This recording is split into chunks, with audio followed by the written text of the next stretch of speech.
lifestyle. Today we are in the kitchen and we will be making something that everyone loves. Unless you're a Rasta or you're a 7-day Adventist, but some of them still eat it anyways. So we will be making some spare ribs. I'll be putting it in the oven and let it slow cook so the meat will fall off the bone and it's juicy and succulent and tasty. But I found out something new recently. I watched my friend Nickel Betty. I think his channel is NRB style or NJB style. It will be either here, or I'll link it down below. So he used a pressure cooker. Yeah. And part cooked his ribs and then he put it in the oven with his sauce and everything, you know.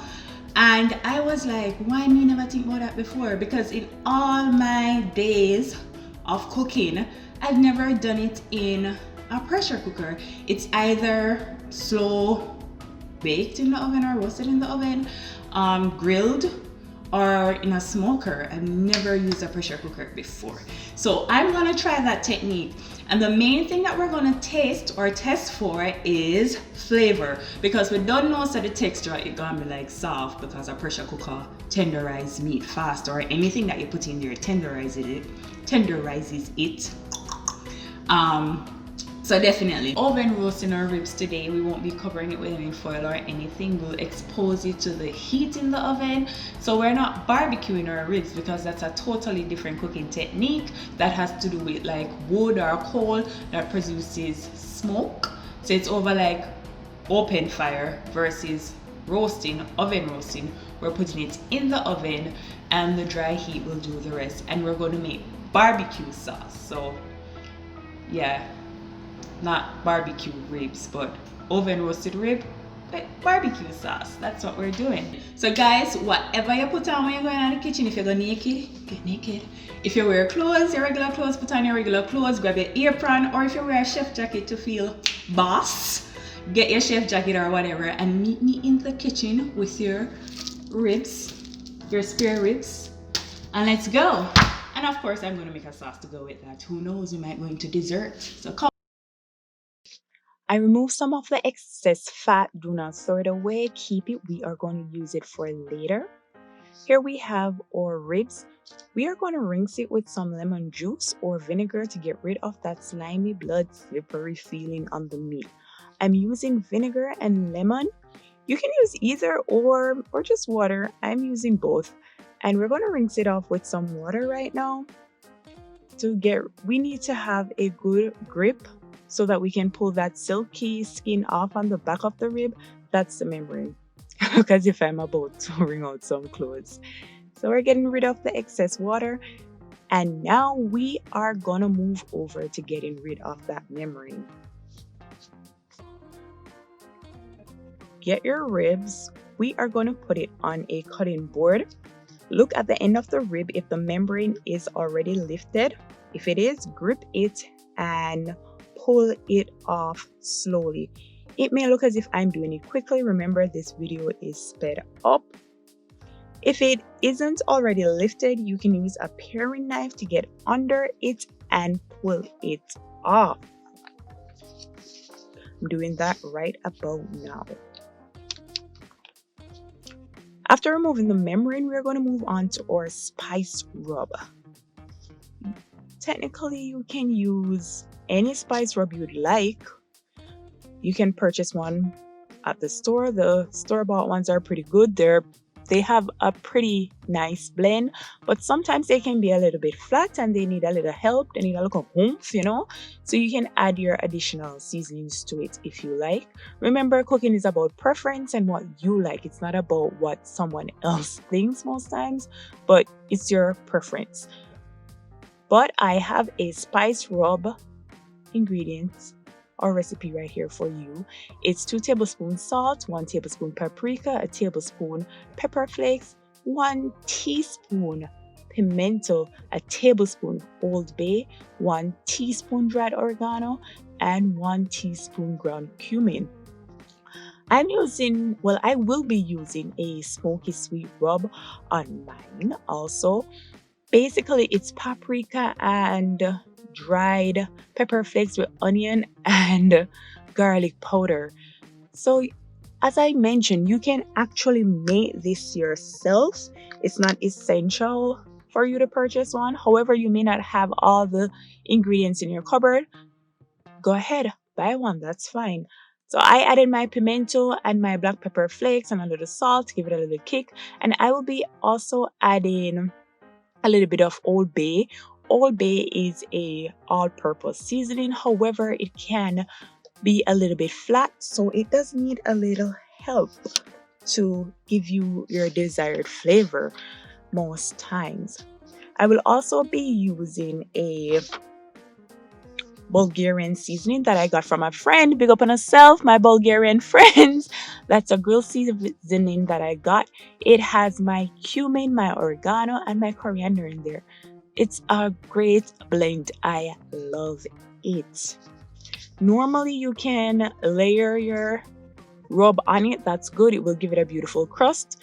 But me enough, I made it Abbi go blend up onion and garlic. So I blend some onion, some garlic, and rubbed it on.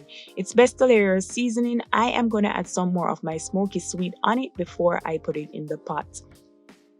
We are about to sear our meat before we pressure cook it. Normally, I sear my meat in my skillet. I don't know, it possessed me this time, so I'm like, let me try it in the pressure cooker. And you can sear your ribs before you even roast it. That's good. Do not sear your meat in the pressure cooker. You won't get like the best sear ever because the steam is trapped. It's best to use a skillet, as I stated before. When I flip it over, you will see nothing much is going on. As I said, remember this is fast forwarded. So I did let it sit for a while. Nothing happened. So there's my skillet. Use your skillet with a little bit of oil. And I normally sear my pork hocks and stuff when I'm about to pressure cook them. We're adding around 1.5 to 2 cups of water on medium heat, and we are going to let it cook for 30 minutes. Then we will check to see if it is ready. Onto our grilled, or rather roasted ribs, I'm adding my onion and bay leaf with a little bit of pimento to give some flavor while cooking.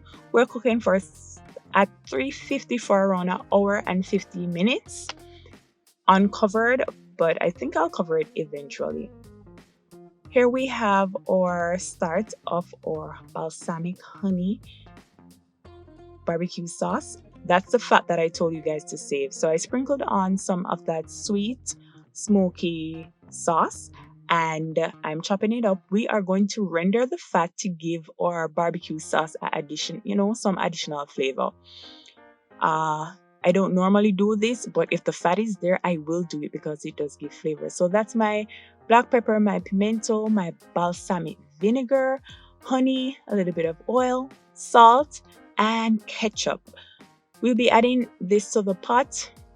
And that's my honey Sweet Baby Ray barbecue sauce. So if you like a barbecue sauce, you don't have the money to purchase it, go to the store, look on the back. It has all the ingredients from the largest quantity to the smallest. You can figure out the ratio and make it yourself.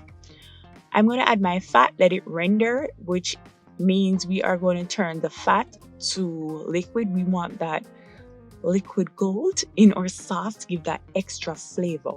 And then we are going to sweat our onions and garlic along with it before we add all our liquid ingredients and let it come to a reduction. So we're going to reduce all our liquids, and in this case, since we're doing the pressure cooker method, I decided to use the juices from the pressure cooker instead of water. So I'm not using water here since we have the juices from the pressure cooker. That's a plus. We're cooling down our pressure cooker. Guys and ladies, if you are one of those people who love wear skimpy clothes in the kitchen, I suggest you cool your pressure cooker down before you open it. We don't want a nice, good, clean body burn up by any steam or anything. So you gotta cool it down before you open it. There it is. Beautiful. It's basically off the bone. And oh my gosh, when I tasted the liquid, it's delicious. Look at that. You could eat it as is. Okay, it was that good, and it's coming off. So we're going to take out the roasted ribs. It's about 45 minutes now. And guys, I said I wasn't going to foil it, but I am, because the pressure cooker ribs, it is basically ready. And I want to speed up the cooking process. So foil it, pop it back in for about half an hour, and let's go. Actually 15 minutes. So our meat is rendered, or fat, with our onion and garlic. It's sweated. So I'm showing you a different video because, as usual, I lost a clip. I'm making a basic barbecue sauce with some red wine vinegar and sugar and honey. And I'm combining everything, and I'm letting it reduce. So from that watery texture to more of a syrup-like texture. It's a lighter color because it is a lighter vinegar. However, for our balsamic, it's going to be dark. It's going to be deep, rich, dark brown because it's from Trebbiano, and I think it's Labrusco grapes. So it's going to have that dark, vibe going on. Don't think it's burnt or something is wrong with it. It is perfectly fine. We are about to strain those bits from the reduction. Do not toss it. It's very good to use. I use it in my breakfast egg. And if food could bring people back to life, I would it dead. Zacchaeus would have come back to life if you put this in my mouth. When I tell you, so the eggs with my freshly baked homemade cilantro red pepper biscuits was delicious, guys. There it is. Delicious. It's good to have those bits to use in your sauteed veg also. It's great. So we have strained it, and we're going to whisk it to emulsify it because there's a little bit of oil separated from the liquid mixture. So whisk to emulsify. You know me, last minute I'm making something, so I sweated my onion and garlic, added my carrots first. I let that go for around 3 minutes. This video is sped up. Remember, you don't want to put all your other veggies that cook at a faster pace with your carrots at the same time, or else you're going to have really tough carrots and soft veggies. Guys, what's that? That's my seasoning cube that I told you about in my rice and peas video. It is so handy and dandy. So it's seasoning my pot right now. You do not need to use the vegetables that I'm using. You can use any vegetable you like. I'm just using what's in my refrigerator because I'm not gonna let it go to waste. Do the same. Let's not waste our food. We're going to check on our ribs and see what's going on over there. Here we go. I pulled it out. We're adding our sauce. It's the lighting that makes this look black rather than, that deep burgundy. It's fine. We're going to sauce it up. And I'm going to foil it and put it in the oven for around 10 minutes. If you can put it in the oven uncovered to crisp it up and eat it right after, but I'm going to put it in with the foil for 10 minutes. Then I'm going to take off the foil and let it broil for maybe 3 to 5 minutes to get that crustiness on it, like a charred vibe, So there it is. Now, voila, 15 minutes has passed. Let's take a look at it. And there we have our beautiful rib. As I told you, the sauce looks really dark in the first video because lighting, but it's a deep burgundy look. There you go. But I'm gonna let mine, stay for another 5 minutes on broil, so it gets like a grill look. On to our plating. Let's look at our checklist. We have our ribs, our mash, our veg, and our sauce. We're going to need all of this to create a plate that looks as if it's coming out of a restaurant. You are going to have a plate that looks delicious and professionally done, all by you. So we're going to do a brush of sauce across the plate, and then we are going to add a dollop of mashed potato. So you're thinking about color, texture, and height. Sad to say, my veggies are dark because I added the mushrooms. It's definitely killing the vibe of the plate, but it's fine because I wasn't gonna let it go bad. Now we're gonna cut our ribs, guys. It's not burnt. Okay, don't come for me in the comments talk about it burn. It's not burnt, it's just the lighting. You'll see when I take pictures. Different lighting gives off different looks. So we're going to create the height. We're going to put one rib on top of the other. So we have that height. You don't want everything in your plate flat and dowdy. You want it to look alive. We're adding a little bit of scallion, chopped scallion, and there we have our plate. Easy as 1, 2, 3. So your dinner is ready to be served for your guest or guests. And it was so easy to be plated. Look at that beauty, guys. Isn't that delicious? Let me tell you about the lighting inside our bad lighting.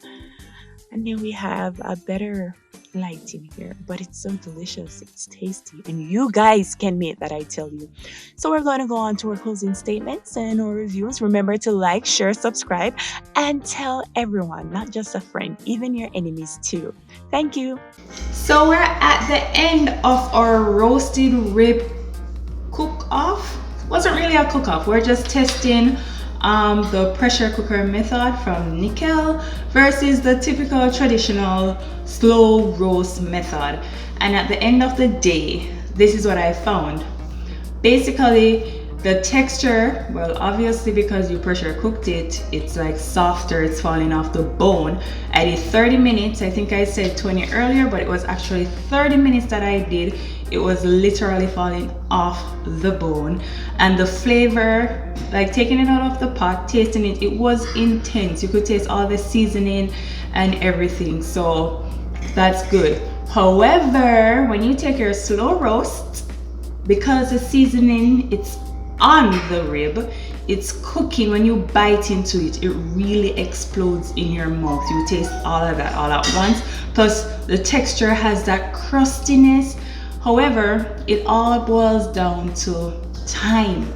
Flavor wise, I would give the slow roast maybe, well, a 9 or a 10, and then I would give the pressure cooker an 8 or a 7, somewhere along there. But then, as I said, it all comes down to time. So we're looking at 45 minutes versus 3 hours. So it's more about convenience. At the end of the day, the sauce itself, the barbecue sauce, depending on the type of barbecue sauce that you make, that will really amp up your food. It will really give it that extra push that it needs, because adding the sauce to the pressure cooker rib, it was almost identical to the slow roasted, almost identical, but it wasn't there as yet. So in all honesty, based on the sauce that you use, that can determine your flavor. So remember, we did a basic barbecue sauce today. As I mentioned earlier, you can use fruit juices, you can add other spices and herbs just to make it taste a notch up. So guys, tell me what you think. You should try the pressure cooker style and try the slow roast style and tell me which one you prefer. But for me, I think for the most part, maybe I will be using that pressure cooker style when I don't have time, because it's so fast and quick. But the slow roast, that's the flavor saver. Trust me on that one. So guys, they're both winners in their own way. So like, share, comment, and subscribe. Until next time.